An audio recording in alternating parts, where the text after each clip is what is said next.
बिस्मिल्लाहिर्रहमानिर्रहीम। अस्सलामुअलैकुम। अस्पताल में एक गरीब औरत अपने बच्चे को रोती हुई लेकर आई। उसके बच्चे को देखने का काम मेडिकल के आखिरी साल में ट्रेनिंग लेने वाले डॉक्टर के ज़िम्मे लगाया गया। मेडिकल कॉलेज से कुछ दिनों बाद डिग्री मिलने वाली थी। फिर वो आज़ादी से कहीं भी क्लिनिक खोलने का इरादा रखता था। बच्चे की एक टांग बड़ी और एक छोटी थी। एक हाथ की उंगली भी कटी हुई थी। उसने बच्चे को देखकर बुरा सा मुंह बनाया कि इस अपाहिज को जिंदा रखने का क्या फायदा। आजाद डॉक्टर नहीं था। सरकारी अस्पताल में डिग्री खोने के डर से ऑक्सीजन लगा दी। बच्चा सांस लेने लगा और उसकी मां दुआएं देने लगी। वो हकारत से उनकी तरफ देख रहा था। वक्त गुजरता गया। उसने इसी अस्पताल की एक लेडी डॉक्टर से शादी कर ली। शादी के बाद दोनों ने अपना क्लिनिक खोल लिया। वो एक कामयाब डॉक्टर बन गए, लेकिन मकसद सिर्फ पैसा कमाना था। अब वो सरकारी अस्पताल में मौजूद मरीजों पर इतनी खास तवज्जो नहीं देता था, बल्कि अपने क्लिनिक पर ही रहता और बेचारे गरीब लोगों से भारी भारी फीसें लेता और दौलत की बेल बेलने नहीं सही इंसानियत भी उसके अंदर से खत्म कर दी।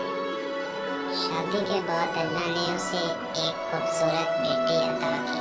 उसे अपनी बेटी बेहद अजीज थी। वो चाहता था कि उसकी बेटी हर वक्त उसकी आंखों के सामने रहे। इकलौती बेटी की हर ख्वाहिश पूरी की। दुनिया की कोई आसाइश ऐसी नहीं थी जो उसकी बेटी को मुयस्सर ना हो। एक दिन बेटी के पैर में दर्द शुरू हो गया। उसे चलने में बहुत दुश्वारी हो रही थी। उसके बाप से यह बर्दाश्त ना हुआ।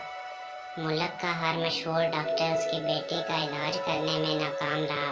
थक कर एक सरकारी अस्पताल के डॉक्टर के पास ले गया। पहले तो उसे कुछ होश ना था, लेकिन फिर डॉक्टर के इलाज से 2 दिनों में ही उसकी बेटी ठीक हो गई। तो उसने गौर किया, डॉक्टर लंगड़ा है, एक टांग छोटी एक बड़ी। फिर हाथ पे नजर गई तो उंगली कटी हुई। निदामत से सर झुका कर रह गया। सालों पहले जिसका इलाज करते वक्त उसे मारने का सोच रहा था, आज उसने उसकी बेटी की जिंदगी बचाई थी। वो इस डॉक्टर के पास गया और शुक्रिया अदा करने के साथ माफी भी मांगी। मिट्टी से बने इंसान सब बराबर हैं। फोकियत रंग या जिस्म में बिल्कुल भी नहीं है, बल्कि अमाल में है।